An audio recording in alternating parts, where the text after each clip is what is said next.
حضور غوث اعظم رضی اللہ تعالیٰ عنہ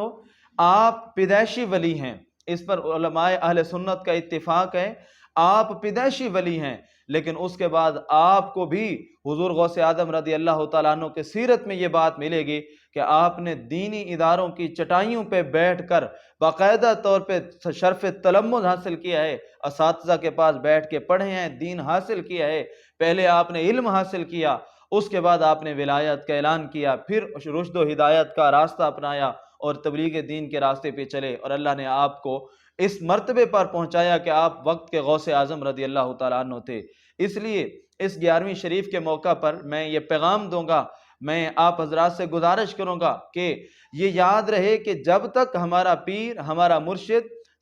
دین کو جاننے والا نہیں ہے، شریعت کو جاننے والا نہیں ہے، عالم نہیں ہے، خواہ وہ کچھ مرضی بن جائے، وہ ولی نہیں بن سکتا، کیونکہ ولایت کے لیے پہلے شریعت